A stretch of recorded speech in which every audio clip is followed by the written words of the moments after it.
Greetings and welcome. Tonight, we will embark on a journey into the quiet, dusty world of the past to a time of grand ambitions and immense labor. Our destination is not a king's court or a philosopher's study, but the very foundation of a medieval cathedral.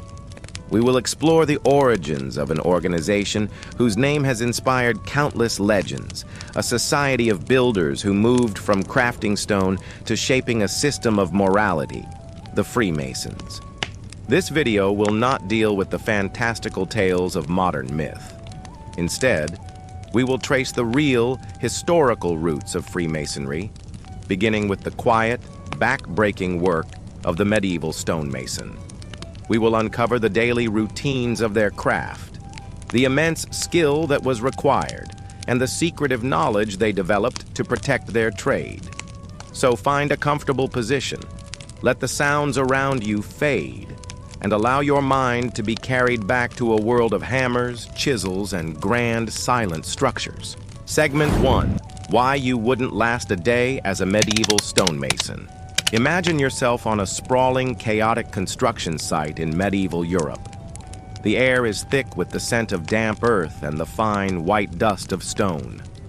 All around you, there is a constant rhythmic sound. The chipping of hammers against stone, the low murmur of men shouting instructions, and the slow groan of a rope pulling a heavy block of limestone into place. You are a stonemason, and this is the rhythm of your life. The work of a stonemason was not just a job, it was a life defined by physical labor, immense skill, and a quiet, profound dedication. Your day would begin before the sun had fully risen. The first task was often the most strenuous, moving the immense blocks of stone from the quarry to the construction site. This was a slow, deliberate process requiring a deep understanding of leverage, pulleys, and the immense power of human effort. The work was endless, and it was the silent foundation of all that you would build. Once the stone was in place, the real work began. You would have your tools, a heavy hammer, a collection of chisels of various sizes, and a plumb line to ensure your work was perfectly straight. Your hands, hardened by years of work, would be a constant testament to your profession. The stone itself would be your guide. You had to learn to read the grain, to feel its strength, and to understand its weaknesses. With each strike of your hammer, you would chip away at the raw material, slowly revealing the shape that was hidden within. The air would be filled with the quiet, steady percussion of your hammer, a sound of creation. The stonemason's world was a society within a society.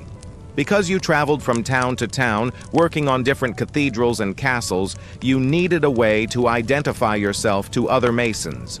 Your trade was so specialized and your skills so valuable that you could not simply rely on a reputation. This is where the secrets of the guild came into being. You learned a series of secret signs, grips, and passwords. These were not for some dark conspiracy. They were the keys to your livelihood. They were a way for you to prove your skill to a master mason in a new town, to show that you had been properly trained and were worthy of a place in their lodge. The quiet rituals and secret words were a form of quality control, a way to ensure that only true masters of the craft could find work. The lodge itself was a simple affair. It was often a small temporary shelter built on the work site, a place where you could find warmth, eat your meals, and hold your meetings. This was the heart of the stonemasons community. It was here that you would discuss the day's work, share your knowledge with apprentices, and resolve disputes. The camaraderie of the lodge was a quiet comfort, a bond forged in the shared hardships of your work. You knew that your life and your livelihood depended on the trust you had in your fellow masons, and so, your life was defined by this quiet duality, immense physical labor, and a deep, secretive knowledge. You were a master of your craft, but you were also a member of a hidden community. You built the most magnificent structures of your time, but your own life was a constant struggle. The sun would set, the sounds of hammers would fade, and you would return to your simple home, knowing that the great quiet work of your trade would begin again with the dawn. From the quiet, laborious work of a medieval stonemason, we now turn our attention to a very different kind of builder, a man whose work was not with stone and mortar, but with laws and ideals. His life was the very fabric of a new nation, and yet he too was drawn to the quiet principles and fraternal bonds of Freemasonry. Let the sounds of the hammer and chisel fade, and let us illuminate the life of George Washington. George Washington, born in 1732, was a man of immense physical presence and quiet, determined ambition. His early life was not that of a political leader, but of a surveyor and a young military officer in the service of the British Empire. It was in this early period of his life, a time of self-discovery and social advancement, that he found his way to Freemasonry. In 1752, at the age of 20, he was initiated into the Fredericksburg Lodge No. 4 in Virginia. He was still a young man, a military officer on the rise, and his reasons for joining were the very same that drew so many others to the fraternity: a desire for brotherhood, a connection to a network of influential men, and an appreciation for the moral and ethical principles that the Masons so carefully guarded. The Freemasonry that Washington joined was an organization in a period of transition. It had moved away from the literal work of stonemasonry and had become a speculative or philosophical fraternity. The tools of the trade, the square, the compass, the plumb line, had become powerful symbols of morality, reason, and self-improvement. Washington, a man known for his personal discipline and his quiet search for virtue, found a deep resonance in these ideals. He saw in the fraternity a commitment to a life of honor, integrity, and a respect for the individual that was deeply aligned with the values of the Enlightenment. Throughout his life, Washington's involvement with Freemasonry was constant, though often private. He rose through the ranks of the fraternity, and his connection to the Masons became a quiet, enduring thread that ran through the great tapestry of his public life. We see this connection in subtle ways. When he became the commander-in-chief of the Continental Army, he would often attend Masonic meetings with his fellow officers. The lodge served as a neutral ground, a place where men from different colonies and different backgrounds could come together as equals, united by a shared set of principles. It was a powerful tool for building camaraderie in a time of immense division and uncertainty. When Washington became President of the United States, his Masonic principles continued to guide him.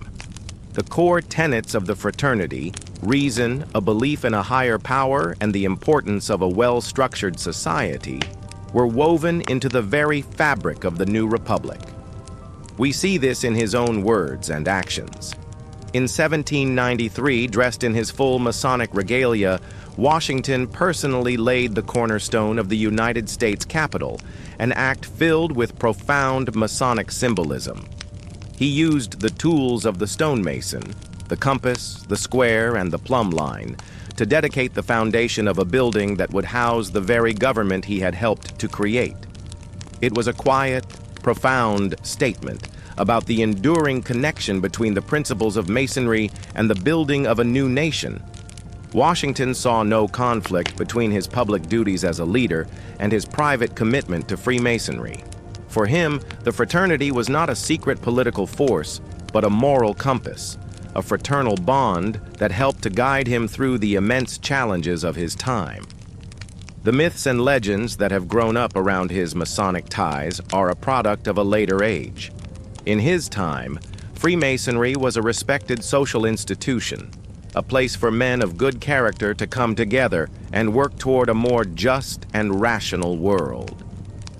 The life of George Washington is a testament to how a man could use the quiet, symbolic tools of a fraternal order to help build one of the most powerful and enduring nations in the history of the world. The life of George Washington gave us a glimpse into the public side of Freemasonry, an organization that, for him, was a moral compass. But to truly understand the Masons, we must now turn our attention from the man to the sacred space where his moral philosophy was refined. Let us leave the busy political world of the founding of a nation and enter the quiet, contemplative world of the Masonic Temple. The Masonic Temple, or Lodge, is a place of profound and often misunderstood symbolism. To an outsider, it may seem like a simple meeting hall, but to a Mason, it is a sacred space, a symbolic representation of the universe itself. The layout is carefully arranged, each element carrying a deep, quiet meaning. The very floor you stand upon, a checkered pattern of black and white, is a lesson in itself. This is the mosaic pavement, a symbol of the duality of human life, the ups and downs, the joys and sorrows, the darkness and the light. It is a quiet, constant reminder that life is a balance of opposing forces, and that a man must walk with balance and grace upon its varied path. As you look around the lodge, you would notice two great pillars standing at the entrance. Their names are Boaz and Jachin, and they are a direct reference to the pillars of King Solomon's temple, a structure that holds immense symbolic importance for Freemasons. But their meaning is not merely historical. They are a constant reminder of the core principles of the fraternity. One pillar represents strength, a reminder that a man must have the inner fortitude to stand for what is right. The other represents establishment, a symbol that a man must establish his life upon a solid foundation of morality and virtue. These two pillars, standing in quiet opposition, are a constant, silent testament to the strength and purpose that a Mason must seek in his own life. But perhaps the most famous and most mysterious symbol of Freemasonry is the square and compasses. These were not originally the tools of a secretive political society, but the very real instruments used by the stonemasons of the medieval era. The square was used to ensure that a stone was cut with perfect right angles, and the compass was used to draw circles and measure proportions. In the hands of the Masons, these simple tools were transformed into powerful moral symbols. The square, with its right angle, is a representation of living a life of honesty and integrity. It is a quiet reminder that a man's actions should always be on the square, perfectly honest and just. The compass, with its ability to draw a circle, is a symbol of self-control and restraint. It is a reminder that a man must learn to keep his passions and desires within due bounds, and to master himself before he can attempt to master the world. The mystery of the Masonic Temple is not that it contains hidden esoteric secrets. The true mystery is that the most profound moral lessons are found in the simplest, most mundane objects. The tools of a working stonemason, a chisel, a hammer, a plumb line, were transformed into a rich and complex system of morality and philosophy. The rituals and symbols of the lodge are a language, a quiet, meditative way of teaching men to live a better life. The temple itself is a blueprint, a moral guide to building not a cathedral of stone, but a temple of the soul. It is a testament to the power of a quiet symbolism, a quiet language that has guided men for centuries. We have spent our time in the quiet, symbolic world of a secret fraternity. We have seen how a group of men, driven by a desire for moral improvement, chose a path of secrecy and a language of symbolism. But in the same era, in the same towns and cities, there was another way to find community, morality, and purpose. A way that was not secret, but public, not hidden, but open for all to see. Let us now turn our attention to the communal, spiritual life of a Protestant churchgoer in the same era. Imagine yourself in a bustling 18th century town on a quiet Sunday morning. The air is still, and the usual noise of commerce has faded. The only sound is the rhythmic, reassuring ringing of church bells, a call to the entire community. As you walk with your family, you see others doing the same, all dressed in their finest clothes, all moving toward the same grand stone building at the center of town. This is not a secret meeting, but a public gathering, a weekly ritual that binds the community together. The church was the center of social and spiritual life. The interior would be simple, with wooden pews and high arching windows that let in the morning light. The air would be still, and the atmosphere would be one of quiet reverence. The sermon, delivered from the pulpit, was a central part of your week. It was not a private philosophical debate, but a public lesson in morality, a communal discussion of how to live a good and virtuous life. The words of the pastor were meant for everyone to hear and for everyone to apply to their daily lives. The music was another powerful part of the experience. The sound of the congregation's voices, joined together in the singing of hymns, was a profound and moving sound. It was an act of unity, a quiet reminder that you were a part of something larger than yourself. The rhythm of the music, the shared words of the songs, created a sense of collective purpose, a bond that was forged not in secrecy, but in public devotion. The daily life of a churchgoer was also a life of public visibility. Your faith was not a private matter. It was a part of your public identity. Your actions, your conduct, and your attendance at services were a reflection of your standing in the community. The church was where you would see your neighbors, where you would hear the local news, and where you would find support in times of need. It was a place for public prayer, for communal celebrations, and for the quiet comfort of knowing that you were part of a larger whole. While the Freemasons met in secret, the church was built on the principle of public gathering. While the Masons used a symbolic language that only the initiated could understand, the church used a public language of sermons and hymns that was meant to be understood by everyone. Both organizations were seeking a path to a more moral and virtuous life, but their methods were a complete contrast. One sought to build a better world by privately refining the individual, the other by publicly bringing the community together, and so, the life of a Protestant churchgoer was a life of public faith, of communal ritual, and of a profound sense of belonging. It was a world of shared hymns, public prayers, and a quiet, collective belief that a moral life was best lived openly in the light of day. It was a stark contrast to the quiet, secluded, and symbolic world of the Freemasons, a testament to the two very different ways that people of the same era chose to find meaning and purpose in their lives.